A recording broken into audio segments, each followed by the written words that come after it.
اللہ رب العزت قرآن پاک میں ارشاد فرماتے ہیں لقد من اللہ علی المؤمنین اذ بعث فیہم رسولا۔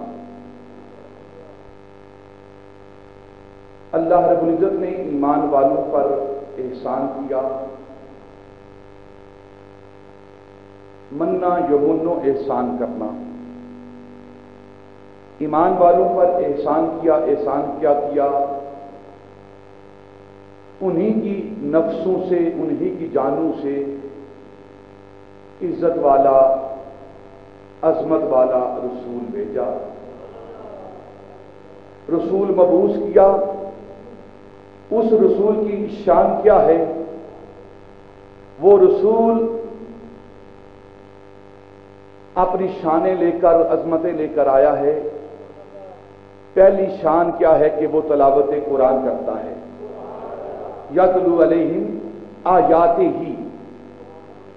وہ اللہ رب العزت کی آیات کی تلاوت فرماتا ہے۔ وَيُزَكِّيهِمْ، اور پاک کرتا ہے، تزکیہ کرتا ہے۔ وَيُعَلِّمُهُمُ الْكِتَابَ، اور کتاب کو پڑھاتا ہے، کتاب کی تعلیم دیتا ہے۔ والحکمہ، اور حکمت کی تعلیم دیتا ہے۔ وَإِن كَانُوا مِن قَبْلُ لَفِي ضَلَالٍ مُبِينٍ، حالانکہ وہ اس سے قبل کھلی گمراہی میں تھے۔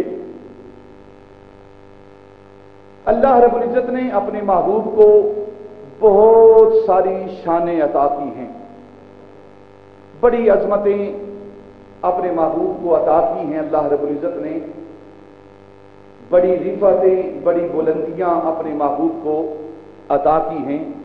کہیں اپنے محبوب کو اللہ رب العزت نے امیت کی شان عطا کی ہے، کہیں اللہ رب العزت نے اپنے محبوب کو احمد ہونے کی شان، کہیں حامد ہونے کی شان، کہیں محمود ہونے کی شان عطا کی ہے۔ اللہ رب العزت نے کہیں اپنے محبوب کو طٰہٰ ہونے کی شان عطا کی ہے۔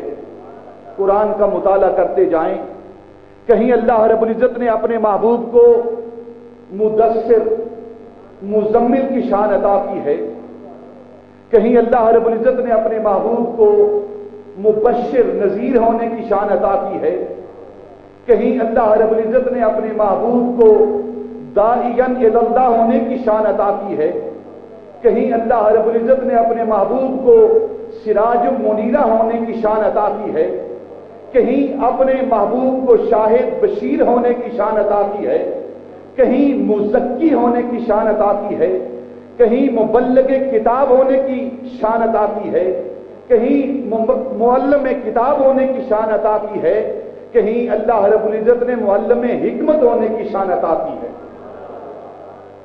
بہت ساری شانیں اللہ رب العزت نے اپنے محبوب کو عطا کی ہیں۔